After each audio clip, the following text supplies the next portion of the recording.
Hello everyone. So in last lecture हमने आपका excretory products and there elimination, ठीक है, ये चैप्टर हमने आपका स्टार्ट किया था। ठीक है, और थोड़ा बहुत हमने बेसिक पढ़ लिया था कि अमोनोटैलिक क्या होता है, आपका यूरियोटैलिक क्या होता है और यूरिकोटैलिक। ठीक है, और हमने अलग अलग टाइप के ऑर्गन्स भी देखे थे कि जो डिफरेंट ऑर्गन्स होते हैं डिफरेंट एनिमल्स के अंदर। ठीक है, और हमने ह्यूमन एक्सक्रीटरी सिस्टम स्टार्ट किया था। सो इसमें हमने बेसिकली आज सबसे पहले हम नेफ्रॉन के बारे में पढ़ेंगे। ठीक है। सो अगर हम ह्यूमन एक्सक्रीटरी सिस्टम की बात करें, ठीक है, तो ऑब्वियसली हमारी क्या होती है, किडनी। ठीक है, तो each kidney has nearly 1 million complex tubular structures called nephrons. ठीक है, क्योंकि नेफ्रॉन ही हमारी स्ट्रक्चरल एंड फंक्शनल यूनिट होती है किडनी की। ठीक है, तो इसमें जनरली दो पार्ट होते हैं। एक ग्लोमेरुलस, मतलब ये वाला पार्ट वो होता है जिसमें हम ब्लड कैपिलरीज की बात करते हैं कि जो ब्लड को वो capillaries which bring blood to the kidneys and which will take away blood from the kidneys. ठीक है, और दूसरा जो होता है वो ट्यूबुलर पार्ट होता है जिसमें हम पढ़ेंगे PCT, DCT and loop of Henley. ठीक है, तो एक ग्लोमेरुलस होता है, दूसरा कौन सा होता है, रीनल ट्यूब्यूल। तो glomerulus is a tuft of capillaries formed by the afferent arteriole, which is a fine branch of renal artery. ठीक है, जो ब्लड होता है, blood from the glomerulus is carried away by an efferent arteriole। ठीक है, तो efferent वो होता है जो ब्लड को जैसे यहाँ पर लेके आएगा। ठीक है, तो आप देख सकते हो, और efferent जो लेके जाएगा। ठीक है, तो इसे हम क्या बोल देते हैं यहाँ पर आपका, this is your glomerulus, this is your glomerulus. ठीक है, अब ट्यूबुलर पार्ट की अगर हम बात करें, ठीक है, उसके अलावा क्या होता है कि जो रीनल ट्यूब्यूल है, tubular part begins with a double walled cup like structure, जिसे हम क्या बोलते हैं आपका बोमेन्स कैप्सूल। ठीक है, विच एनक्लोजेस द ग्लोमेरुलस। ठीक है, तो सबसे पहले यहाँ पर आपका क्या होता है, बोमेन कैप्सूल जो आप ये देख रहे हो। सो जो बोमेन कैप्सूल और ग्लोमेरुलस, इसको मिलके हम क्या बोलते हैं, माल्फीजियन बॉडी और रीनल कार्पसल। ठीक है, तो glomerulus plus Bowman capsule, that is called Malpighian body और रीनल कार्पसल। ठीक है, अब बोमेन कैप्सूल के बाद अलग अलग पार्ट आप देखोगे, जैसे जो ये आपको येलो में दिख रहा है, सबसे पहले यहाँ पर आता है आपका, जैसे एक आता है पीसीटी। ठीक है, जो आप बिल्कुल देख रहे हो स्टार्टिंग में है, ये पीसीटी है।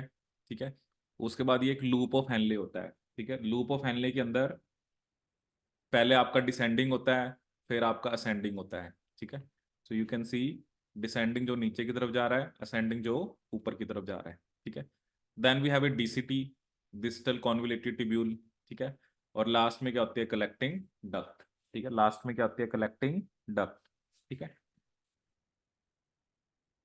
So the tubule continues further to form a highly coiled network that is PCT।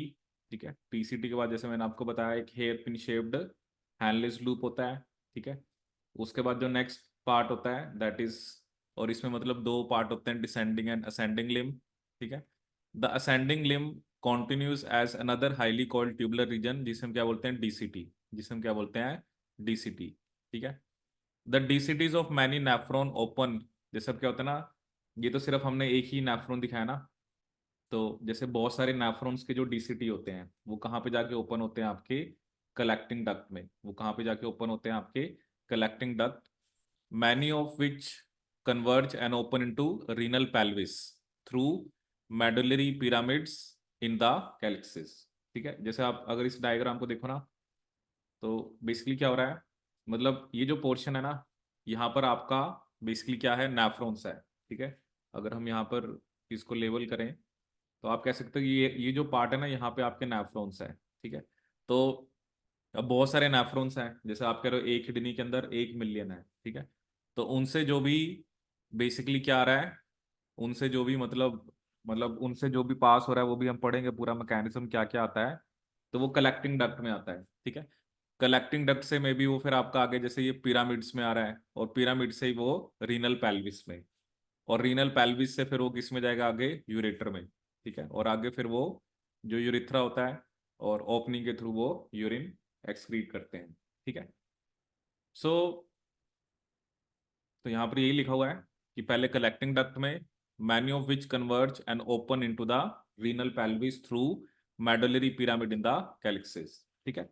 अब बेसिकली क्या होता है, ये जो मालफिजियन कॉर्पस कार्पसल है, ठीक है। अब जैसे क्या होता है ना, आपकी जो किडनी है, ठीक है, जैसे मान लो ये किडनी है, तो मान लो क्या हो सकता है,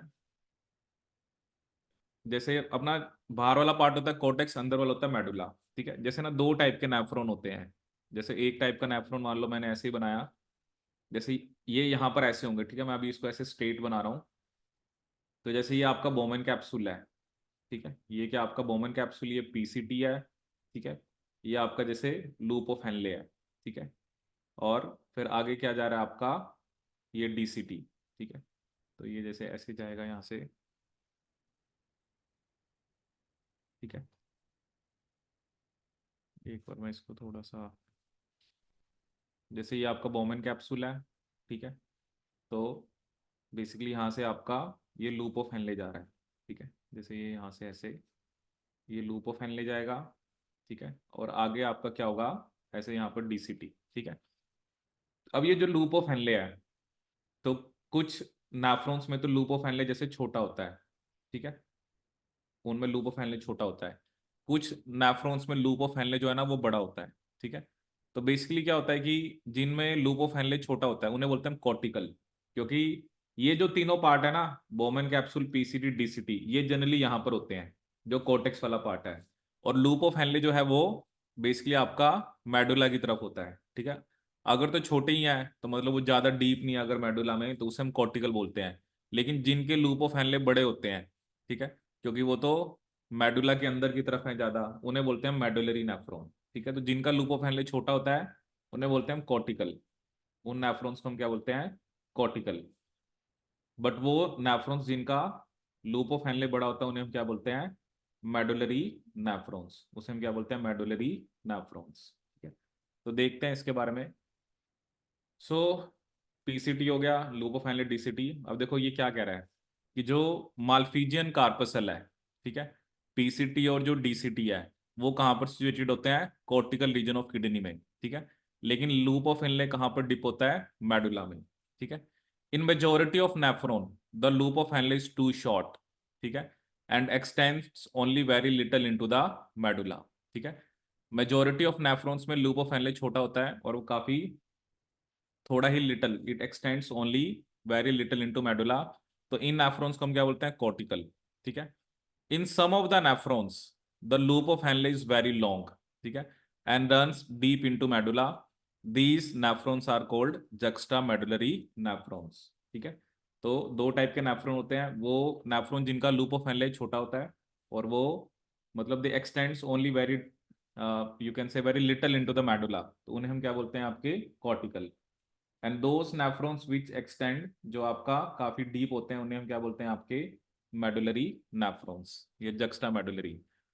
the efferent arteriole emerging from the glomerulus form से fine capillary network around the renal tubule, जिसे हम क्या बोलते हैं, पेरिट्यूबुलर कैपिलरीज, ठीक है। जैसे आप ये देख रहे हो, जैसे ये जो ई फ्रंट है ना, अब यहाँ से जैसे ये ई फ्रंट निकला, तो ये देखो ये ऐसे एक यहाँ पर उसी के राउंड एक क्या बना रहा है आपका, एक स्ट्रक्चर बना रहा है, ठीक है, जिसे बोलते हैं पेरिट्यूबुलर कैपिलरीज, ठीक है। तो क्या लिखा है यहाँ पर, the efferent erythrol emerging from the glomerulus form a fine capillary network around the renal tubule. A minute vessel of this network runs parallel to the Henle's loop, ठीक है। जैसे आप देख रहे हो ये इसमें एक पोर्शन दिखा रखा है वासा रेक्टा, ठीक है। जैसे ये जो पोर्शन है जैसे लूप ऑफ हेनले के अराउंड ही है, उस वाले पोर्शन को हम क्या बोल देते हैं, वासा रेक्टा, ठीक है। जब भी आप देखोगे वासा रेक्टा क्या होता है, तो ये जो वासा रेक्टा है ये बेसिकली कॉर्टिकल नेफ्रॉन्स के अंदर या तो एब्सेंट ही होता है क्योंकि उनका लूप ऑफ हेनले छोटा होता है, और या हाईली रिड्यूस्ड होता है, ठीक है। तो मतलब वासर एक्टा जो होता है वो जनरली जक्स्टा मेडुलरी नेफ्रॉन्स में होता है, ठीक है, मतलब वो नेफ्रॉन जिनका लूप ऑफ हेनले क्या होता है, आपका बड़ा, ठीक है, लेकिन जिनका लूप ऑफ हेनले आपका छोटा होता है उसमें आपका वासर एक्टा जो है वो एक तरह से एब्सेंट होता है, ठीक है। तो ये मेन आपको यहाँ पर स्टेप्स याद रखने हैं, या मतलब आपको स्ट्रक्चर याद रखने हैं, ठीक है, क्योंकि अभी हम पढ़ेंगे कि क्या मैकेनिज्म होता है, ठीक है। ये अभी हम देखेंगे कि what is the mechanism of urine formation, ठीक है। तो पहले आपको पार्ट्स पता हो तो डिफरेंट पार्ट्स जो भी हमने डिस्कस करे रिलेटेड टू योर दिस, ठीक है। तो अब नेक्स्ट हम देखते हैं इसमें आपका that is your urine formation, ठीक है। ये भी मैं आपको एक दो इमेजेस भी से दिखाता हूँ, ये एक दो चीजें ना।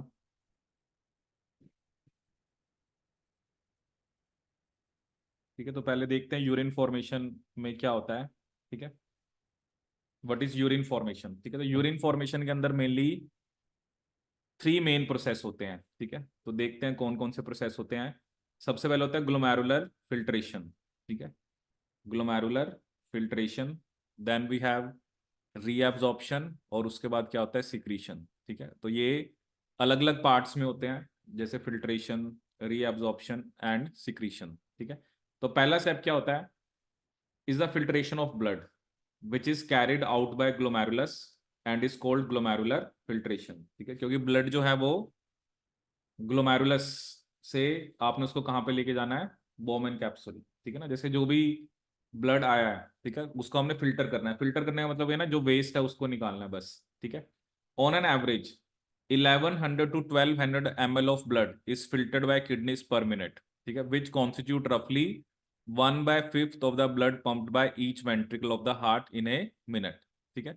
मतलब हमारे जो वेंट्रिकल्स हैं, ठीक है, जैसे हमारे अंदर मतलब अराउंड 5 लीटर या 5.5 लीटर ब्लड होता है।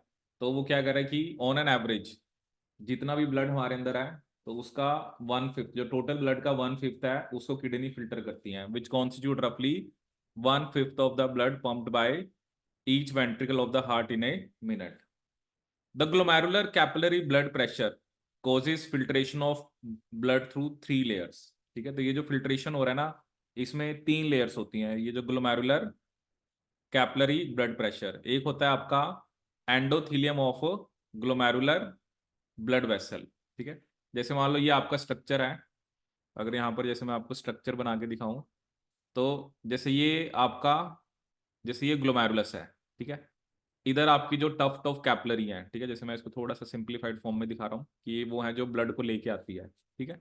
तो अब जो ब्लड है, ठीक है, ब्लड तो किसके अंदर है आपका, ब्लड तो आपका ब्लड कैपिलरी के अंदर है ना, जैसे ईफ्रेंट एरिथ्रोल है, तो ब्लड तो इसके अंदर है, ठीक है। अब इस ब्लड को आपने यहाँ पे लेके आना है, ठीक है। तो पहली लेयर तो होगी आपकी ब्लड वेसल की, ठीक है, जिसको क्या बोला हमने, एंडोथीलियम। फिर एक जो ग्लोमेरुलस है उसका एपिथीलियम होता है, ठीक है। और बीच में एक मेम्ब्रेन होती है जिसे बोलते हैं बेसमेंट मेम्ब्रेन, ठीक है। तो जो ब्लड यहाँ पर है ना, उसमें उसमें उसमें से जो भी फिल्टर होके यहाँ पर आना है, उस उसको 3 लेयर्स क्रॉस करनी पड़ेंगी। पहली लेयर कौन सी है आपकी, endothelium of glomerular blood vessel, epithelium of Bowman capsule and the basement membrane between these 2 layers, ठीक है। The epithelial cells of Bowman capsule, जिसे हम क्या बोलते हैं, podocytes, are arranged in an intricate manner so as to leave some minute spaces called filtration slits और slit pores, ठीक है। तो ये भी हम देखेंगे।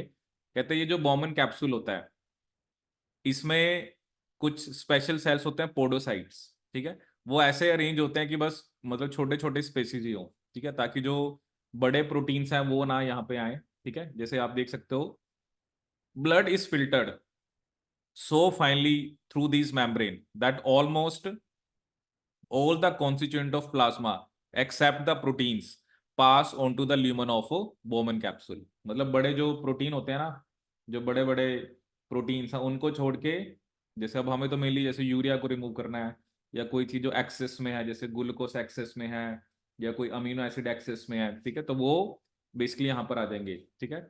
और इसलिए इस प्रोसेस को हम क्या बोलते हैं आपका, therefore it is considered as a process of ultra filtration, ठीक है।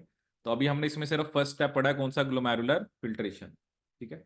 तो 3 लेयर्स कौन कौन सी हैं, endothelium of glomerular blood vessel, दूसरी कौन सी है आपकी, दैट इज योर, दूसरी हमने कौन सी डिस्कस करी यहाँ पर आपकी, दैट इज बेसमेंट मेम्ब्रेन, और एक आपकी क्या होती है, that is known as your epithelium of your, किसका एपिथीलियम है यहाँ पर आपका, बोमन कैप्सूल, ठीक है, एपिथीलियम ऑफ बोमन कैप्सूल, ठीक है। ये चलो मैं आपको इमेज की फॉर्म में दिखाता हूँ जनरली इसमें क्या होता है। तो ये आप देख सकते हो यहाँ पर। ठीक है, चलो इसको मैं इमेज की फॉर्म में दिखाता हूँ आपको। ठीक है, तो इस डायग्राम में एक तो आपको दो टाइप के नेफ्रॉन दिखा रखे हैं, जैसे मैंने आपको बताया कि जिसमें लूप ऑफ एनले छोटा होता है, ये कौन से थे, कॉर्टिकल। और ये देखो जिसमें लूप ऑफ एनले आपका बड़ा है, ये जक्स्ट्रा मेडुलरी। ठीक है, और एक मैंने आपको जो तीन लेयर्स दिखानी है। ठीक है, जैसे अभी हम बात कर रहे थे ना कि एक दिखा रखी है इसने कैपिलरी का एंडोथीलियम, जो आपको ये थोड़ा पिंक में दिख रहा है। ठीक है, जो बेसमेंट मेम्ब्रेन है वो ये आपको थोड़ा ग्रे या जो भी ग्रीनिश दिख रहा है। और ये देखो यहाँ पर ये फूड प्रोसेसेस। ठीक है, आप यहाँ पे देख रहे हो ना, ये कुछ फूड सेल्स होते हैं। ठीक है, तो यहाँ पर ये फिल्ट्रेशन स्लिट होती है। तो क्या होता है ना, जो बड़े प्रोटीन होते हैं, क्योंकि पोर का साइज है, अगर प्रोटीन आपका बड़ा है तो वो उस पोर को पास नहीं कर पाएगा। ठीक है, तो जो छोटे प्रोटीन होते हैं, आयंस होते हैं, वो सब यहाँ से पास कर जाते हैं। ठीक है, जो ये पोडोसाइट्स है, इसे हम फूड सेल्स बोलते हैं। ठीक है, तो ये फिल्टर हो गया आपका यहाँ पर आ गया, और फिर वो आगे पीसीटी में जाएगा, फिर आगे लूप ऑफ एनलेट, डीसीटी, फिर कलेक्टिंग डक्ट। ठीक है, तो ये तीन लेयर्स होती हैं फिल्ट्रेशन मेम्ब्रेन की। ठीक है। ठीक है, तो अभी हमने फर्स्ट स्टेप पढ़ा सिर्फ इसका, ग्लोमेरुलर फिल्ट्रेशन। ठीक है, अब नेक्स्ट क्या है कि जो फिल्ट्रेट किडनीज बनाती हैं 1 मिनट में, उसे हम क्या बोलते हैं आपका, ग्लोमेरुलर फिल्ट्रेशन रेट। उसे हम क्या बोलते हैं आपका, glomerular filtration rate. The amount of filtrate formed by kidneys per minute is called GFR. ठीक है, तो एक हेल्दी इंडिविजुअल का जीएफआर होता है 125 लीटर पर मिनट। ठीक है, और इसका मतलब क्या है कि आपका जो फिल्टर बनता है वो कितना बनता है, 180 लीटर्स पर डे। ठीक है, क्योंकि 125 ml को, तो ये तो 1 मिनट का है, मतलब पहले आप इसको 60 से मल्टीप्लाई करोगे तो वो 1 आवर का आ गया। और एक दिन में कितने होते हैं, 24 आवर। तो जब आप इसको सॉल्व करोगे तो ये 180 लीटर आएगा पर डे। ठीक है, कितना आता है, 180 लीटर पर डे। ठीक है, सो जीएफआर कितना होता है, 180 लीटर पर डे। ठीक है, अब कहते हैं जो किडनीज हैं उसके अंदर मैकेनिज्म होता है फॉर रेगुलेशन ऑफ जीएफआर। ठीक है, अब जैसे कई बार, अब जीएफआर नॉर्मल कितना है, 125 ml पर मिनट। ठीक है, अगर मान लो जीएफआर कम हो गया, जीएफआर कम हो गया, तो इसका मतलब क्या है, जीएफआर कम है, या आप ये कह सकते हो कि ब्लड प्रेशर कम है, क्योंकि कम प्रेशर से ब्लड जो है वो किडनीज के पास जा रहा है। तो जब जीएफआर कम है तो हमें उसे इंक्रीज करना है। ठीक है, अब कई बार ऐसा होता है कि जीएफआर आपका ज्यादा होता है, उसे आपने कम करना है। ठीक है, तो it is basically blood pressure, कि ब्लड प्रेशर कम है तो आपने उसको बढ़ाना है, और ब्लड प्रेशर अगर ज्यादा है तो उसको हमने कम करना है। ठीक है, सो बेसिकली जो किडनीज हैं उसमें मैकेनिज्म होता है फॉर रेगुलेशन ऑफ जीएफआर। ठीक है, so one such efficient mechanism is carried by juxtaglomerular apparatus। ठीक है, अब ये apparatus कहाँ पर होता है, it is a special sensitive region formed by cellular modification in the DCT and afferent erythroid at the location of their contact। ठीक है, जैसे अभी ये क्वेश्चन पूछ सकते हैं कि ये जो ये JGA, juxtaglomerular apparatus कहाँ पर होता है, जहाँ पर that is a special sensitive region formed by modification in the DCT and the afferent erythroid at the location of their contact। ठीक है, एक्चुअली होता क्या है, बेसिकली ये जो जेजी सेल्स हैं ये क्या बनाते हैं, रेनिन। क्या बनाते हैं, रेनिन। रेनिन क्या करता है, एक ना कंपाउंड होता है, वो आई थिंक यहाँ पे मेंशन नहीं है, वो आगे अभी आएगा, एंजियोटेंसिनोजन। क्या होता है, एंजियोटेंसिनोजन। ठीक है, तो रेनिन क्या करता है, एंजियोटेंसिनोजन को, रेनिन एक्ट करेगा, इसको एंजियोटेंसिन 1 में कन्वर्ट कर देगा। ठीक है, फिर ये जो एंजियोटेंसिन 1 है ये कन्वर्ट हो जाता है एंजियोटेंसिन 2 में। ये किस में कन्वर्ट हो जाता है, एंजियोटेंसिन 2 में। तो ये जो एंजियोटेंसिन 2 है, it is a वेसो constrictor. It is a वेसो constrictor. ये क्या होता है आपका, वेसो कंस्ट्रिक्टर। ठीक है, वेसो कंस्ट्रिक्टर मतलब ये ब्लड वेसल को कंस्ट्रिक्ट कराएगा, क्योंकि अगर बीपी कम है तो हमें बढ़ाना उसे, वो बढ़ेगा कैसे, जब वेसल्स क्या होंगी आपकी, कंस्ट्रिक्ट होंगी, क्योंकि कंस्ट्रिक्ट होंगी तो वॉल्यूम कम होगी, प्रेशर बढ़ जाएगा। ठीक है, ऐसे ही अगर जीएफआर बढ़ा हुआ है, ठीक है, ये भी अभी आगे पढ़ेंगे, तो उस केस में क्या होता है, हार्ट, जो हमारा हार्ट है वो एक ना फैक्टर बनाता है जिसे बोलते हैं हम एएनएफ, एट्रियल नाट्यूरेटिक फैक्टर। ठीक है, ये जो एएनएफ होता है ये बेसिकली क्या करता है, ये वेसोडाइलेटर होता है। बनाता कौन है, ये हार्ट बनाता है, लेकिन एक्ट इसने कहाँ पे जाके करना होता है, किडनी लेवल पे। ठीक है, बनाता कौन है, हार्ट, एट्रियल नाइट्रेटिक फैक्टर। तो ये दोनों जरूरी होते हैं, क्योंकि वो डिपेंड करता है ना, अगर बीपी कम है, जीएफआर कम है, तो उसको बढ़ाना है। अगर जीएफआर ज्यादा है, इसका मतलब बीपी ज्यादा है, तो उसको कम करना है। ठीक है, तो ये अभी आगे आएगा भी सही। तो बेसिकली आपको बस ये याद रखना है कि जब, जैसे लिखा ना, a fall in GFR can activate the JG cells to release renin which can stimulate the glomerular blood flow and thereby the GFR back to normal. ठीक है, अब ये यहाँ पर एक कंपैरिजन कर रहा है, कहता है फिल्ट्रेट बनता है 180 लीटर, ठीक है, यूरिन आता है 1.5 लीटर, क्योंकि किडनी से जो फिल्ट्रेट बन रहा है वो तो 180 लीटर बन रहा है, लेकिन यूरिन सिर्फ एक डे के अंदर 1.5 लीटर आ रहा है। तो इसका मतलब क्या है, 99% ऑफ द जो फिल्ट्रेट है वो रीएब्सॉर्ब हो जाता है, मतलब वो दोबारा आपके ब्लड में ही आ जाएगा। ठीक है, so this process is called reabsorption. वो भी हम देखेंगे कैसे होता है। द ट्यूबुलर एपिथेलियल सेल, ये अभी हमने सब पढ़ना है कि अलग अलग जो पार्ट्स होते हैं नेफ्रॉन के, वो रीअब्जॉर्प्शन में रिस्पॉन्सिबल होते हैं बाय एक्टिव और पैसिव। एक्टिव प्रोसेस वो होता है जिसमें एनर्जी चाहिए होती है, पैसिव में एनर्जी नहीं चाहिए होती। ठीक है, जैसे एग्जांपल दे रहा है, जैसे ग्लूकोस, अमीनो एसिड, सोडियम, ये रीअब्जॉर्ब्ड होते हैं एक्टिवली। लेकिन जो नाइट्रोजनस वेस्टेज होते हैं वो कैसे एब्जॉर्ब होते हैं, आपके पैसिव ट्रांसपोर्ट से। ठीक है, reabsorption of water also occurs passively in the initial segments of the nephron। ये भी हम पढ़ेंगे। ये जो पीसीटी है, आपका लूप ऑफ हेनले, डीसीटी, उन सब का यही काम होता है कि जो फिल्ट्रेट आया है उसको रीअब्सॉर्ब कराना है। ठीक है, तो ये क्या बता रहा है, ग्लूकोस, अमीनो एसिड और सोडियम है, उनकी रीअब्सॉर्प्शन होती है एक्टिवली, लेकिन nitrogenous wastage are absorbed by passive transport. ठीक है, and reabsorption of water also occurs passively in the initial segments of the nephron. ठीक है, ड्यूरिंग यूरिन फॉर्मेशन, अब ये क्या कर रहा है कि यूरिन फॉर्मेशन के टाइम पे जो ट्यूबुलर सेल्स हैं वो कुछ हाइड्रोजन, पोटेशियम और अमोनिया भी क्या करते हैं, वो सिक्रीट करते हैं, क्योंकि ये भी जरूरी होता है इन यूरिन फॉर्मेशन, क्योंकि ये हेल्प करता है कि जो आयनिक और एसिड बेस बैलेंस होता है बॉडी फ्लूइड्स का। ठीक है, जैसे ये जो सेल्स है ना, कुछ आयंस को ये सिक्रीट भी करते हैं, जैसे इनके अंदर है, ताकि जो भी आयनिक बैलेंस है, एसिड बेस बैलेंस है, वो बॉडी फ्लूइड का मेंटेन रहे। ठीक है, तो ये आपको कुछ पॉइंट्स यहाँ पे याद रखने हैं। तो पहला स्टेप था फिल्ट्रेशन, पहले फिल्ट्रेट आ गया। अब हमने कहा कि 180 लीटर फिल्ट्रेट बना, कहते हैं यूरिन आता है सिर्फ 1.5 लीटर, तो 99% या उससे ज्यादा आपका रीअब्सॉर्ब हो गया। ठीक है, बाकी फिर एक, ये जो ट्यूबुलर सेल्स होते हैं, ये जो है ना, हम कह रहे हैं कि पीसीटी है, डीसीटी है, ये सब सेल्स ही तो हैं। तो वो कह रहे हैं कि ये जो सेल्स होते हैं, ये क्या सिक्रीट करते हैं, आपके कुछ आयंस, ताकि ऑस्मोलैरिटी जो है वो, या एसिड बेस बैलेंस जो है वो मेंटेन रहे। ठीक है, तो ये मेरे लिए आपने इसमें ध्यान रखना है। अब हम डिस्कस करेंगे ये जो फंक्शंस हैं, ये जो ट्यूब्यूल्स हैं, इनके क्या क्या फंक्शंस हैं। ठीक है, तो इसमें देखते हैं। तो बेसिकली हमने देखना पीसीटी का क्या फंक्शन है, हैनलेस लूप का क्या फंक्शन है, डीसीटी का क्या फंक्शन है। ठीक है, सबसे पहले बात कराइए पीसीटी की। सबसे पहला क्वेश्चन आता है पेपर में, इसमें जो सेल्स होते हैं, simple cuboidal brush border epithelium. ठीक है, तो एग्जाम में ये क्वेश्चन बड़ा कॉमन आता है कि PCT is lined by which type of cells, simple cuboidal brush border epithelium, जिससे सरफेस एरिया बढ़ता है।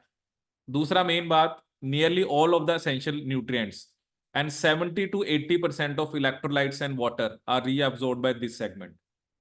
मैक्सिमम जो रीअब्सॉर्प्शन होती है वो इस एरिया में होती है, जैसे जितना भी फिल्ट्रेट है ना, 70 से 80% रीअब्सॉर्प्शन यहाँ पे हो जाएगी। ठीक है, एक बार नीट में क्वेश्चन आया, अगर पीसीटी को कट कर दें या रिमूव कर दें तो क्या होगा। ठीक है, तो उसका आंसर यही था कि जो यूरिन है, ठीक है, वो कैसा आएगा, आपका डाइल्यूट आएगा, क्योंकि रीअब्सॉर्प्शन ही नहीं हो रही, ना आयंस की रीअब्सॉर्प्शन हो रही है ना वाटर की, तो 70 से 80% रीअब्सॉर्प्शन यहाँ पर होती है।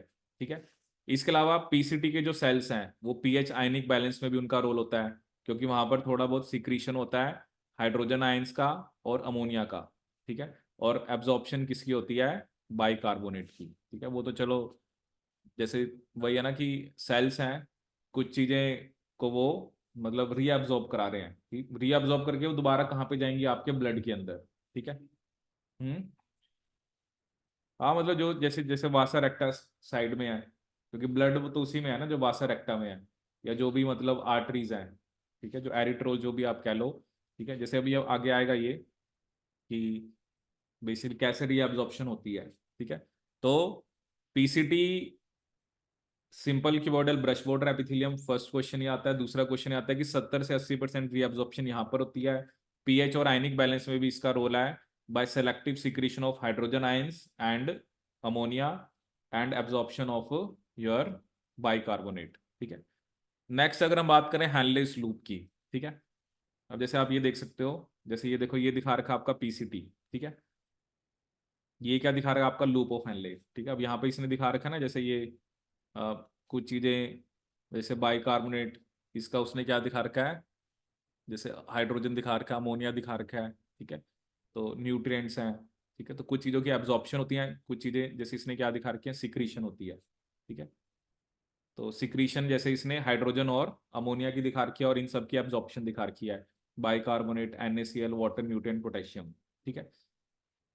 अब ये जो डिसेंडिंग लूप ऑफ हैनले होता है, ये होता है it is permeable to water, ठीक है, कि मतलब यहाँ से पानी बाहर जाता है, ठीक है। अब जैसे ये चीजें थोड़ा एक मैं आपको वैसे यहाँ पर दिखा देता हूँ पहले, फिर आपको क्लियर हो जाएगा। एक्चुअली होता है क्या है कि ना, हमारे जो ब्लड है उसकी ऑस्मोलैरिटी होती है 300, उसकी ऑस्मोलैरिटी कितनी होती है, 300, ठीक है। अब आप देख रहे हो कि जब पानी निकलेगा तो चीजें कैसी होंगी, कंसंट्रेट होंगी, 400, 600, 800, 1000 एंड 1200, क्योंकि जब अगर आप उसमें से पानी निकालते जाओगे तो चीजें कंसंट्रेट होती जाएंगी ना। तो descending loop of Henle is permeable to water, तो जैसे जैसे फिल्ट्रेट नीचे की तरफ जा रहा है तो वो कंसंट्रेट हो रहा है, ठीक है। लेकिन जो असेंडिंग लूप ऑफ हैनले होता है that is permeable to salt, देख रहे हो NaCl बाहर निकल रहा है, तो ऑस्मोलैरिटी दोबारा कितनी आ गई, 300, ठीक है। तो जब आप नीचे की तरफ जा रहे हो तो फिल्ट्रेट कंसंट्रेट हो रहा है, ऊपर की तरफ जा रहे हो तो डाइल्यूट हो रहा है। यहाँ पे कंसंट्रेट इसलिए हो रहा है because descending loop of Henle is permeable to water, while ascending loop of Henle is permeable to salt, ठीक है। अब उसके बाद आप देखो ये जैसे 200 हो गया, और लास्ट में तो अभी जब हम देखेंगे ना, जब ये आपका किसमें जाता है आपका, into the this collecting duct, ठीक है। तो यहाँ पर जो यूरिन होता है, जो यहाँ पर यूरिन बाहर आएगा वो 1200 होता है उसका, तो मतलब as compare to human blood, ठीक है, हमारा जो ब्लड है, ब्लड की ऑस्मोलैरिटी है 300, 300 मिली ऑस्मोल पर लीटर, ठीक है। लेकिन जो ह्यूमन का यूरिन है उसकी ऑस्मोलैरिटी कितनी है आपकी, 1200, 1200 मिली ऑस्मोल पर लीटर, ठीक है। तो ब्लड की ऑस्मोलैरिटी है 300, यूरिन की है 1200, तो इट इज शोइंग कि यूरिन जो है वो 4 टाइम्स ज्यादा हाइपरटोनिक है एज कंपेयर टू ब्लड, ठीक है। ये अब एक लाइन यहाँ पर आएगी इसी बाद में, ठीक है। आप देख सकते हैं यहाँ पर कि human kidneys can produce urine nearly 4 times concentrated than the initial filtrate form, हमारे ब्लड की ऑस्मोलैरिटी भी वही होती है, और इनिशियल जो फिल्ट्रेट बनता है उसकी ऑस्मोलैरिटी भी आपकी सेम होती है, ठीक है। तो ये मेरे लिए आपको यहाँ पर, अभी यहाँ पर हम ये लाइंस पढ़ेंगे, ठीक है। So reabsorption is minimum in the ascending limb, ठीक है। However, this region plays a significant role in the maintenance of high osmolarity of medullary interstitial fluid, ठीक है, क्योंकि यहाँ पर ascending limb में वो कहता है रीअब्जॉर्प्शन नहीं होती। The descending loop of Henle is permeable to water but almost impermeable to electrolytes, ठीक है। तभी तो जैसे नीचे जा रहा था वो आपका कंसंट्रेट हो रहा है, this concentrates the filter as it moves down. The ascending limb is impermeable to water but allows transport of electrolytes actively or passively, ठीक है।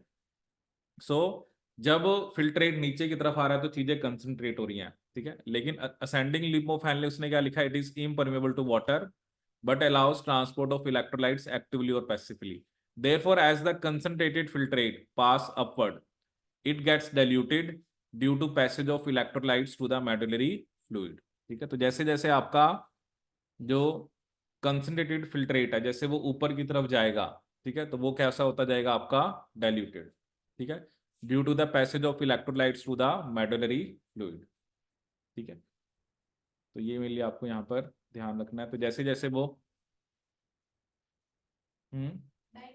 डाइल्यूट हो रहा है ना, इलेक्ट्रोलाइट्स बाहर आ रहे हैं, ये जो भी मैंने आपको डायग्राम दिखाया, आप ये देखो ना कि जब नीचे आ रहा है तो पानी बाहर निकल रहा है।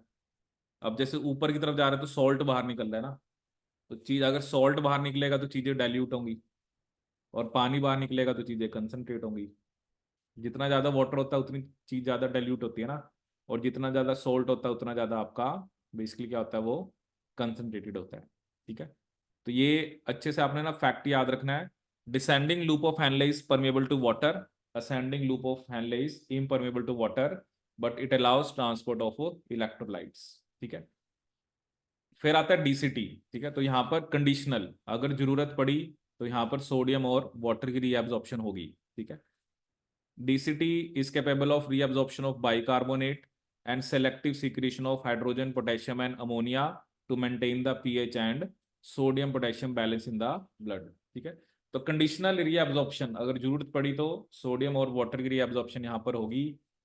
DCT is also capable of reabsorption of bicarbonate and selective secretion of your selective secretion of hydrogen and potassium ions and ammonia to maintain the pH and sodium potassium balance in blood।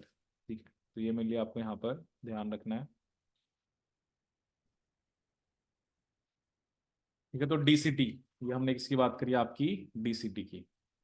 फिर उसके बाद हम किसकी बात करेंगे, आपकी collecting duct. ठीक है, so this long duct extends from cortex of the kidney to the inner parts of medulla। ठीक है, जैसे आप देख रहे हो कि जो भी चीजें थी पहले वो पीसीटी में आई, फिर डिसेंडिंग में, फिर असेंडिंग में, फिर आपका डीसीटी में। ठीक है, मतलब पहले पीसीटी, फिर descending loop of Henle, then ascending loop of Henle, then your DCT, और उसके बाद कलेक्टिंग डक्ट। तो कलेक्टिंग डक्ट आप देख रहे हो ये डीप मेडुला के अंदर है। सो यहाँ पर क्या लिखा हुआ है, this long duct extends from the cortex of the kidney to the inner parts of medulla. Large amounts of water could be reabsorbed from this region to produce a concentrated urine। ठीक है, this segment allows passage of small amount of urea into the medullary interstitium। ठीक है, जैसे वही है ना, थोड़ा बहुत सिक्रीशन होगी यहाँ पर ताकि ऑस्मोलैरिटी मेंटेन रहे। It also plays a role in the maintenance of pH and ionic balance by selective secretion of hydrogen and potassium। ठीक है, तो वो तो चलो बेसिकली हमने वहां पे भी दिखाया, क्योंकि वो थोड़ा बहुत जैसे मेडुलर का जो इंटरस्टिशियम फ्लूइड है, या जो आयनिक और एसिड पीएच बैलेंस है, उसको मेंटेन करने के लिए थोड़ा बहुत आयंस का सिक्रीशन होता है। ठीक है, but main part is PCT में सबसे ज्यादा रीअब्जॉर्प्शन। ठीक है, descending loop of Henle is permeable to water, ascending is permeable to electrolytes। फिर ये डीसीटी में लिख रहा है कंडीशनल रीअब्जॉर्प्शन, अगर जरूरत है तो होगी। सिक्रीशन तो चलो वो थोड़ा बहुत होता रहेगा, कि वो डिपेंड करता है कि एसिड बेस या जो भी आयनिक बैलेंस बनाना है। और कलेक्टिंग डक्ट के अंदर भी लार्ज अमाउंट्स ऑफ वाटर, क्योंकि मैंने आपको अभी दिखाया था कि देखो यहाँ पे ऑस्मोलैरिटी आपकी, अब देखो यहाँ पे 200 हो गई थी डीसीटी में, लेकिन जो यूरिन आएगा ना उसकी ऑस्मोलैरिटी 1200 हो गई। तो बहुत ज्यादा अमाउंट ऑफ, जो लिखा ना, large amounts of water could be reabsorb from this region to produce a concentrated urine. ठीक है, थोड़ा बहुत यहाँ से यूरिया की पैसेज होती है, क्योंकि यूरिया यूरिया ही मेन हमारा बेस है ना, जो हमें यूरिन के थ्रू एक्सक्रीट करना है, बट ऑस्मोलैरिटी मेंटेन करने के लिए। और थोड़ा बहुत यहाँ पर सिक्रीशन होता है हाइड्रोजन और पोटेशियम का, ताकि पीएच और आयनिक बैलेंस आपका मेंटेन रहे। ठीक है, अब नेक्स्ट यहाँ पर जो टॉपिक है वो है कि कैसे कंसंट्रेशन ऑफ फिल्ट्रेट होता है। ठीक है, what is the mechanism of concentration of filtrate. ठीक है, तो इसको बस आप यहाँ डायग्राम से समझ सकते हो। एक्चुअली होता क्या है, जैसे ये आपका क्या है, नेफ्रॉन। ठीक है, तो नेफ्रॉन में ऑस्मोलैरिटी जो है, ठीक है, जो नेफ्रॉन के अंदर अगर आप देखो तो पहले ऑस्मोलैरिटी ऐसे इंक्रीज हो रही है और फिर आपकी डिक्रीज हो रही है। ठीक है, लेकिन ये जो वासर एक्ट है ना, उसमें ये चीज होती है अपोजिट डायरेक्शन में। इसे बोलते हैं हम काउंटर करंट एक्सचेंज मैकेनिज्म। ठीक है, जैसे इसमें इस तरफ क्या हो रहा है, इंक्रीज हो रहा है, इसमें बेसिकली मतलब ये दोनों आप देख रहे हो, ये इसको आप क्या बोल सकते हो, क्लॉकवाइज है, एंटी क्लॉकवाइज है। ये एंटी क्लॉकवाइज है, मतलब नेफ्रॉन के अंदर चीजें पहले इंक्रीज होके डिक्रीज हो रही हैं क्लॉकवाइज। बट यहाँ पर एंटी क्लॉकवाइज है। तो इस मैकेनिज्म को हम क्या बोलते हैं? Counter current exchange mechanism. क्योंकि जितना बेटर, क्योंकि यही मैकेनिज्म होता है which is responsible for concentration of urine. ठीक है, जैसे मान लो एक बार एग्जाम में ऐसे क्वेश्चन है कि जो जैसे जितने लूप ऑफ हैनले लंबे होंगे ना, उतना बेटर ये मैकेनिज्म होगा। जैसे जो कैमल होता है, अब हम कहते हैं ना camel can live without water for so many days. ठीक है, क्यों? क्योंकि उनका यूरिन बहुत कंसंट्रेटेड होता है, क्योंकि वो मैक्सिमम वाटर को रीअब्सॉर्ब कर लेते हैं। जितना लूप ऑफ हैनले लंबा होगा, उतना ज़्यादा वाटर रीअब्सॉर्प्शन होगी। ऐसे किसी का आप लूप ऑफ हैनले भी काट दो, तब भी आपका जो यूरिन है वो डाइल्यूट आएगा, क्योंकि चीज़ें रीअब्सॉर्ब ही नहीं होंगी।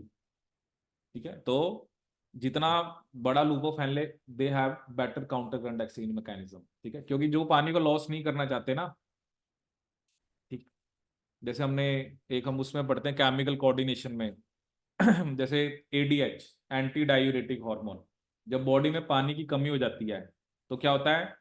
एडीएच जो होता है वो हमारे पोस्टीरियर पिट्यूटरी से रिलीज होता है। उसका काम क्या होता है कि ये जो कलेक्टिंग डक्ट है, यहाँ से वाटर की रीअब्जॉर्प्शन कराई जाए ज़्यादा से ज़्यादा। क्योंकि जैसे आप पानी पी नहीं रहे, तो पानी नहीं पी रहे तो बॉडी में तो ऑब्वियसली है ना, यूरिन चलो आ रहा है थोड़ा बहुत जो भी है, बट हम पानी पी लेते हैं तो फिर दोबारा हमारी ब्लड वॉल्यूम उतनी हो जाती है। लेकिन अगर आप मान लो एक दो दिन पानी ना पियो, यूरिन आता जा रहा है, तो पानी का तो लॉस हो रहा है ना बॉडी से। ठीक है, तो मतलब और ज़्यादा लॉस ना हो, उसके लिए हमारे एडीएच रिलीज होता है। और एडीएच क्या करता है कि वो वाटर की रीअब्जॉर्प्शन को बढ़ाता है। ठीक है, यही कलेक्टिंग डक्ट से, ताकि यूरिन कम आए या कंसंट्रेटेड फॉर्म में वो आपका ज्यादा हो। ठीक है, तो अब यहाँ पर बेसिकली हम मैकेनिज्म की बात करेंगे कि कौन सा मैकेनिज्म होता है which is responsible for concentration of the filtrate. Mammals have the ability to produce a concentrated urine. The Henle's loop and vasa recta play a significant role in this. ठीक है, द फ्लो फिल्ट्रेट, अभी जैसे मैंने अभी आपको diagram में दिखाया कि जो फ्लो फिल्ट्रेट है of to limbs of handless loop is in opposite direction and दस फॉर्म ए काउंटर करंट। ठीक है, कहते हैं जो फ्लो ऑफ ब्लड है through the two limbs of vasa recta, ठीक है, that is in A counter current pattern. ठीक है, the proximity between the Henle's loop and vasa recta as well as counter current in them help in maintaining the increasing osmolarity towards the inner medullary interstitium, that is from 300 in the cortex to 1200 in the inner medulla। ठीक है, जैसे आप ये देखो, ये जो अभी हमने यहाँ पे डिस्कस करा, ये देख रहे हो ना आप, ऑस्मोलैरिटी 300 थी पीसीटी में, बट यहाँ पर 1200 है। तो ये क्या आपका जो मेडुला वाला पोर्शन है, इंटरस्टिशियल। ठीक है, तो यही लाइन उसने यहाँ पर लिखी है कि the counter current in them help in maintaining the increasing osmolarity towards the inner medullary interstitium, that is 300 to 1200। This gradient is mainly caused by NaCl and urea। NaCl is transported by the ascending limb of Henle's loop। ठीक है, तो अभी हमने पढ़ा था कि जो ascending limb of loop of Henle है, that is permeable to salt, which is exchanged with the descending limb of vasa recta। ठीक है, अब ascending limb ने NaCl दिया, वो vasa recta ने ले लिया, तो उसकी ऑस्मोलैरिटी क्या हो जाएगी? बढ़ती जाएगी। ठीक है, क्योंकि जो ये NaCl बाहर आ रहा है ना, जो असेंडिंग, ठीक है, असेंडिंग मतलब जो, क्योंकि डिसेंडिंग लूप ऑफ हैनले तो it is permeable to water only, salt NaCl से ही है, NaCl जो है वो असेंडिंग लिम्ब से आएगा, that is exchanged with the descending limb of vasa recta. NaCl is return to the interstitium by the ascending portion of vasa recta. ठीक है, similarly small amount of urea enter the thin segment of ascending limb of Henle's loop, which is transported back to the interstitium by the collecting tubule। ठीक है, जैसा अब ये देख रहे हो ना, जो यूरिया था, जैसे अब यहाँ पर इसने दिखा रखा है, जो यूरिया था वो भी कहाँ पे वापस आ जाता है आपका, it comes back into the, जो कलेक्टिंग डक्ट से वापस आ जाता है कहाँ पर, आपका जो मतलब जो मेडुला का इंटीरियर पार्ट है। ठीक है, या इंटरस्टिशियल जो लिखा हुआ है इसने। ठीक है, सो similarly small amount of urea enter the thin segment of ascending limb of Henle's loop, which transported back to the interstitium by the collecting tubule। The above described transport of substances facilitated by special arrangement of Henle's loop and vasa recta, जिसे हम क्या बोलते हैं आपका counter current mechanism. ठीक है, तो वही हो रहा ना कि जो NaCl है, ठीक है, जो भी NaCl आया वो बेसिकली इसने किसने ले लिया, वासर एक्टा के डिसेंडिंग लिम ने। ठीक है, जो असेंडिंग लिम ऑफ कहाँ से आया, आपके लूप ऑफ हैनले से। ठीक है, कहते हैं थोड़ा बहुत ये यूरिया लेता है, बट बाद में वो जो कलेक्टिंग डक्ट है उससे वो वापिस आ जाता है। ठीक है, जो ये वाला यूरिया यहाँ पर दिखा रखा है, ठीक है, जैसे ये जो पॉइंट लिखा हुआ है यहाँ पर आपका, कि जो यूरिया की बात कर रहा है कि small amount of urea enter the thin segment of ascending Liam of handless loop. ठीक है, अब देखो यहाँ पर थिन और थिक दो सेगमेंट है, तो ये जो थिन सेगमेंट है ना, ये थोड़ा यूरिया कहता है लेता है, बट बाद में जो कलेक्टिंग डक्ट है, ठीक है, वो मतलब it is transported back to the interstitium by the collecting tubule. ठीक है, तो ये जो स्पेशल अरेंजमेंट है हैंडलेस लूप और वासर एक्टा की, इसे हम क्या बोलते हैं, काउंटर करंट मैकेनिज्म। ठीक है, and this mechanism help to maintain a concentration gradient in the medullary interstitium. ठीक है, क्योंकि वही है ना कि अगर NaCl ने जैसे बाहर आना है तो अंदर बाहर कम होना चाहिए, अंदर ज्यादा होना चाहिए। So presence of such interstitial gradient helps in an easy passage of water from the collecting tubule, thereby concentrating the filtrate। ठीक है, तो इससे क्योंकि वही है NaCl बाहर आता जा रहा है, ठीक है, उसको फिर कौन ले रहा है, आपका वासर एक्टा। ठीक है, so thereby concentrating the filtrate। So human kidneys can produce urine nearly 4 times concentrated than the initial filtrate form। ठीक है, तो osmolarity of human blood is just 300, लेकिन यूरिन की ऑस्मोलैरिटी कितनी है आपकी 1200, तो 4 टाइम्स ज्यादा ऑस्मोलैरिटी है ह्यूमन यूरिन की।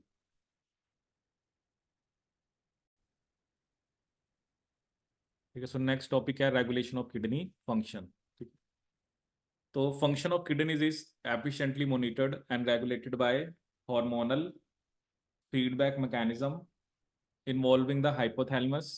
ठीक है, हमारा जो ब्रेन का पार्ट होता है, JGA, जिसके भी हमने बात करी थी, जो रेनिन बनाता है, और heart. Osmoreceptors in the body are activated by changes in blood volume, body fluid volume and ionic concentration। ठीक है, जैसे आपका ब्लड वॉल्यूम कम हो गया या बॉडी फ्लूइड वॉल्यूम कम होगी तो रिसेप्टर्स एक्टिवेट हो जाते हैं। An excessive loss of fluid from the body can activate these receptor which stimulate the hypothalamus to release ADH। जो भी मैं आपके साथ डिस्कस भी कर रहा था कि जब बॉडी से फ्लूइड का लॉस ज़्यादा हो गया, ठीक है, या जैसे वही कि आप पानी नहीं पी रहे, तो ये रिसेप्टर एक्टिवेट होते हैं, ये हाइपोथैलेमस को स्टिमुलेट करते हैं कि वो ADH को रिलीज करें। ठीक है, क्योंकि ये भी अ, जो पोस्टीरियर पिट्यूटरी होती है, न्यूरो हाइपोफिसिस, उसका कोई हार्मोन नहीं होता है। उसके हार्मोन कहाँ पे, हाइपोथैलेमस में बनते हैं, बट वो स्टोर पोस्टीरियर पिट्यूटरी में रहते हैं। ठीक है, जो कि हम केमिकल कोऑर्डिनेशन में पढ़ते हैं। फिर वो ADH क्या करता है, वो वाटर एब्जॉर्प्शन को फैसिलिटेट करता है from later parts of tubule, thereby preventing diuresis. Diuresis वही की पानी की वॉल्यूम बॉडी में कम ना हो जाए। जैसे ही बॉडी फ्लूइड वॉल्यूम बढ़ती है, that can switch off the osmoreceptors and suppress the ADH release to complete the feedback. ठीक है, जैसे ही बॉडी फ्लूइड वॉल्यूम बढ़ जाती है तो ऑस्मो रिसेप्टर स्विच ऑफ हो जाते हैं। ठीक है, ADH can also function affect the kidney function by its constrictory. ठीक है, ADH का भी मतलब ये भी ब्लड वेसल्स की कंस्ट्रिक्शन कराता है, जिससे BP भी बढ़ जाता है। ठीक है, और अगर BP बढ़ेगा तो ग्लोमेरुलर ब्लड फ्लो और ग्लोमेरुलर फिल्ट्रेशन रेट आपका इंक्रीज हो जाएगा। ठीक है, JGA जो भी मैंने आपको बताया कि जब GFR कम होता है तो जक्स्ट्रा ग्लोमेरुलर सेल्स क्या बनाते हैं, रेनिन। रेनिन क्या करता है, वो एंजियोटेंसिनोजन से एंजियोटेंसिन 1 बनाता है, और 1 से 2। 2 क्या होता है, एक पावरफुल वेसो कंस्ट्रिक्टर है, तो ये ब्लड वेसल को कंस्ट्रिक्ट कराएगा, जिससे ब्लड प्रेशर बढ़ जाएगा और GFR बढ़ जाएगा। ठीक है, ये भी मैंने आपको पहले बताया। एंजियोटेंसिन 2 एड्रिनल कॉर्टेक्स को भी एक्टिवेट करता है ताकि वो क्या रिलीज करे, एल्डोस्टेरोन। ठीक है, एल्डोस्टेरोन जो होता है ये reabsorption of sodium and water कराता है from distal parts of the tubule. ठीक है, तो इससे भी ब्लड प्रेशर और GFR आपका इंक्रीज हो जाता है। ठीक है, तो एक तरह से तो मतलब जो एंजियोटेंसिन 2 है वो वेसल्स की कंस्ट्रिक्शन भी करा रहा है, और एड्रिनल कॉर्टेक्स को कह रहा है कि वो एल्डोस्टेरोन रिलीज करे। एल्डोस्टेरोन क्या करेगा, वो वाटर और सोडियम की रीअब्जॉर्प्शन को इंक्रीज कर देगा। ठीक है, जिससे ब्लड फ्लूइड, ब्लड प्रेशर और जो GFR है वो आपका इंक्रीज हो जाएगा। ठीक है, तो ये जो कॉम्प्लेक्स मैकेनिज्म होता है इसे हम क्या बोलते हैं, रेनिन एंजियोटेंसिन मैकेनिज्म। इसे हम क्या बोलते हैं, रेनिन एंजियोटेंसिन मैकेनिज्म। ठीक है, तो यहाँ पर हमने किसकी बात करी है कि जब जीएफआर कम है, ठीक है, तो एडीएच भी जीएफआर को बढ़ा सकता है, ठीक है आपका, और रेनिन एंजियोटेंसिन वाला सिस्टम तो है ही सी। ठीक है, फिर अगर जीएफआर आपका बढ़ा हुआ है, ठीक है, मतलब अगर जीएफआर बढ़ा हुआ है तो फिर अभी मैंने आपको बताया ANF, an increase in blood flow to the artery of heart can cause the release of ANF, that is atrial natriuretic factor. ANF क्या करता है आपका, वेसो डायलेशन। एएनएफ क्या करता है, वेसो डायलेशन, जिसकी वजह से क्या होगा, आपका प्रेशर जो है वो, जो ब्लड जो प्रेशर है वो क्या हो जाएगा आपका, डिक्रीज हो जाएगा। ठीक है, an increase in blood flow to the atria of the heart can cause the release of ANF. ANF क्या करता है, vasodilation, and thereby decreases the blood pressure. So ANF mechanism therefore act as a check on the renin angiotensin mechanism. ठीक है, तो ANF mechanism therefore act as a check, मतलब renin angiotensin system का क्या काम है कि जब जीएफआर बेसिकली कम है तो उसको बढ़ाना, एएनएफ का क्या काम है कि जब जीएफआर बड़ा हुआ है तो उसको कम करना। ठीक है, तो दोनों के अपोजिट रोल्स हैं। ठीक है, अब नेक्स्ट क्या आता है, मिक्चुरेशन। ठीक है, मिक्चुरेशन मतलब जो हम यूरिनेशन की बात करेंगे। ठीक है, तो यहाँ पर वो क्या कह रहा है कि यूरिन फॉर्म्ड बाय नेफ्रॉन्स, कि जो भी यूरिन नेफ्रॉन से बनाया है, is ultimately carry to the urinary bladder where it is stored till a voluntary signal is given by the CNS. ठीक है, तो जो भी यूरिन बना है नेफ्रॉन से वो कहाँ पे स्टोर रहता है, यूरिनरी ब्लैडर में। ठीक है, अब क्या सिग्नल आता है, जैसे ही the signal is initiated by stretching of urinary bladder. ठीक है, जैसे ही यूरिनरी ब्लैडर यूरिन से फिल हो गया तो यूरिनरी ब्लैडर की स्ट्रेचिंग होती है। ठीक है, in response the stretch receptors on the wall of bladder send signal to the CNS, कि जैसे ही यूरिन भर गया तो यूरिनरी ब्लैडर क्या हुआ, स्ट्रेच, तो जो ब्लैडर की वॉल्स पे जो स्ट्रेच रिसेप्टर होते हैं वो सीएनएस को सिग्नल भेजते हैं। ठीक है, फिर CNS passes on motor message. Motor मतलब जो, अब सिग्नल आएगा किसको, ब्लैडर को, और उससे क्या होगी, उसकी कॉन्ट्रैक्शन। ठीक है, तो स्मूथ मसल की कॉन्ट्रैक्शन होगी and simultaneous relaxation of urethral sphincter, and that will cause the release of urine. ठीक है, तो कहते हैं स्ट्रेच रिसेप्टर होते हैं जो बेसिकली सिग्नल भेजते हैं सीएनएस को, फिर वहां से सिग्नल आता है कि जो ब्लैडर है उसकी उसकी जो स्मूथ मसल्स हैं वो कॉन्ट्रैक्ट होती हैं, and that will lead to the relaxation of urethral sphincter, and that will cause the release of urine. ठीक है, तो ये जो प्रोसेस है, process of release of urine, इसे हम क्या बोलते हैं आपका, मिक्चुरेशन। इसे हम क्या बोलते हैं आपका, मिक्चुरेशन। एंड जो न्यूरल मैकेनिज्म इसमें इन्वॉल्व है उसे हम क्या बोलते हैं आपका, मिक्चुरेशन रिफ्लेक्स। उसे हम क्या बोलते हैं आपका, मिक्चुरेशन रिफ्लेक्स। सो अब वो बता रहे हैं कि जो एडल्ट ह्यूमन है वो 1 to 1.5 लीटर यूरिन प्रोड्यूस करता है पर डे। ठीक है, यूरिन जो है वो लाइट येलो कलर का होता है, वाटरी फ्लूइड है, स्लाइटली एसिडिक होता है, करेक्टरिस्टिक ऑर्डर होती है। ठीक है, on an average 25 to 30 gram of urea is excreted out per day. ठीक है, और अलग अलग कंडीशंस में करेक्टरिस्टिक इफेक्ट हो सकते हैं यूरिन की, क्योंकि बहुत सारे मेटाबॉलिक डिसऑर्डर्स को हम यूरिन के एनालिसिस के बेस पे हम एनालाइज करते हैं। जैसे कि जो जिनको डायबिटीज होती है, डायबिटीज मिलेटस, उनके यूरिन के अंदर ग्लूकोज का लेवल और कीटोन बॉडीज का लेवल ज्यादा होता है। ठीक है, तो excess of glucose and ketone bodies in urine, that is an indication of diabetes mellitus. ठीक है, जिससे कीटोन बॉडीज 3 होती हैं, acetone, aceto acetate and beta hydroxybutyrate. Acetone, aceto acetate and beta hydroxybutyrate, beta हाइड्रोक्सीब्यूटाइरेट,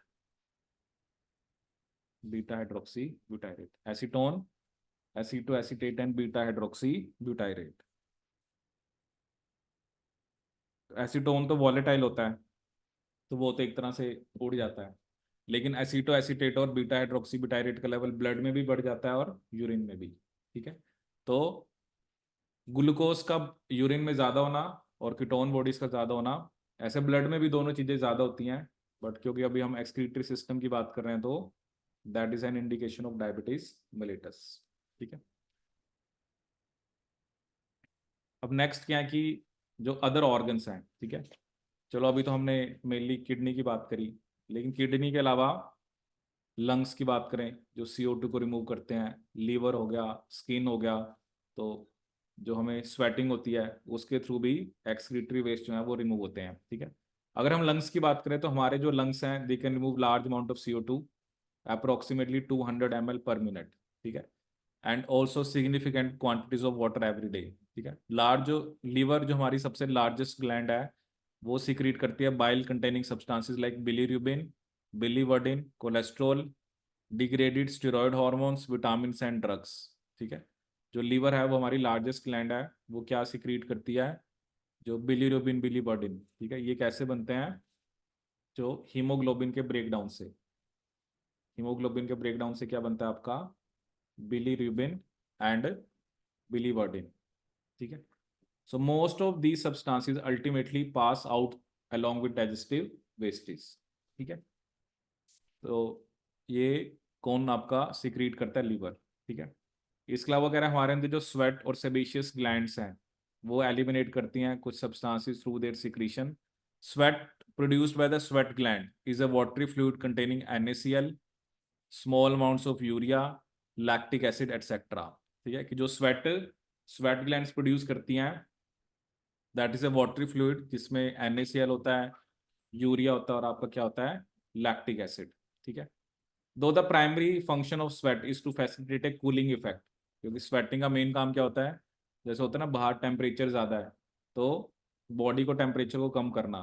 ठीक है, बट कुछ wastage भी sweat के थ्रू रिमूव होते हैं। सेबेशियस ग्लैंड्स जो होती हैं वो क्या क्या रिमूव करती हैं, जैसे sterols, hydrocarbons and waxes through sebum. ठीक है, so this secretion provides a protective oily covering for the skin. जैसे सेबेशियस ग्लैंड कुछ स्टिरोल्स, हाइड्रोकार्बन्स और कुछ आपका वैक्सीज।